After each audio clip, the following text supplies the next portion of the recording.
All right, let me say something a little bit controversial. If you still want your ex-boyfriend back after a certain amount of no contact, preferably 30 days, you're not crazy. You're not weak. You're not pathetic. You are just human. But this is just one thing that most people don't tell you. If you break the no contact emotionally, desperately, chaotically, you're going to erase the power you've built in the past 30 days of no contact. So in this video, I'm going to show you how to reopen communication the right way, how to trigger nostalgia without looking needy, how to use psychology so that he remembers the best version of you, and how to leave him wanting more instead of relieved that it's over. But before we go further, there's one boundary that I want to establish. If he was abusive, manipulative, unsafe, or violated your boundaries, then this video is not for you. This is for women who had love but lost connection. Let's start with part 1. You have advantage. You are not starting from zero. You're not a random girl trying to slide into his life. You are someone he has memories with, emotional history with, physical chemistry with, and even inside jokes. Now, that is leverage. Your job after no contact is not to convince him, it's to reactivate what already exists. It's a big difference. And part number 2 is the re-entry, aka the foot in the door method. You do not reopen the door dramatically. You crack it. Psychology calls this the foot in the door effect. Small interaction first, low pressure, light. You won't be texting him, hey, can we talk about us now? You don't do that. You text something that makes sense between you two. Again, with low pressure. So it could be birthday messages, a shared memory, or something that reminds you of him. I'm going to give you an example. You could be like, hey, I walked past the bakery we used to go to, and the memory unlocked. Super easy. You're not forcing depth. You are reopening familiarity. Part number 3 is the nostalgia trigger, aka pick and roll. So if your last interaction with them was messy, emotional, dramatic, you need to rewrite the ending. During a conversation with them, bring back an emotional memory. I'm gonna give you an example. You could be like, hey, remember when it rained and we ran to the car like idiots? Super easy, right?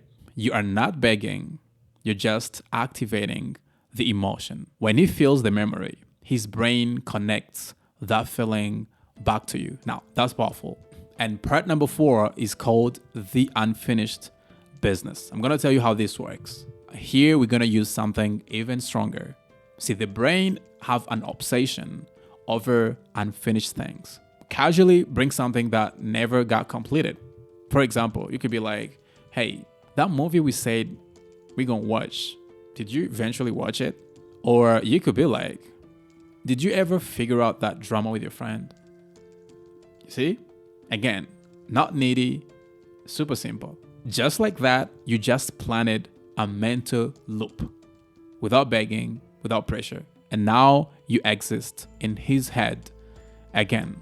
Part number 5 is flirting with growth. So this is the part that most women actually mess up. When you flirt, don't flirt like the old version of you. You have to flirt like the new, upgraded version of yourself. And this is a version he doesn't know yet. It's gonna be light teasing, confident tone, short interactions.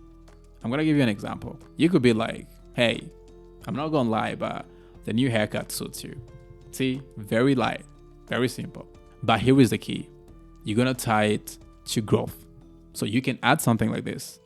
Hey, I can tell you've been working on yourself. Now he sees that you are calm, you're observant, you're not bitter, and that is gonna shift the perception.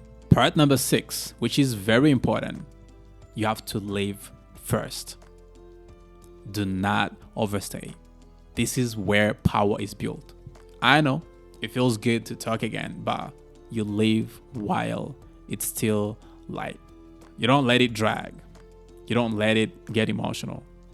You don't let it get heavy. You're going to say something like this. Hey, it was really great catching up, but I actually got to go. And you actually get going. This way, the last emotion attached to you is positive.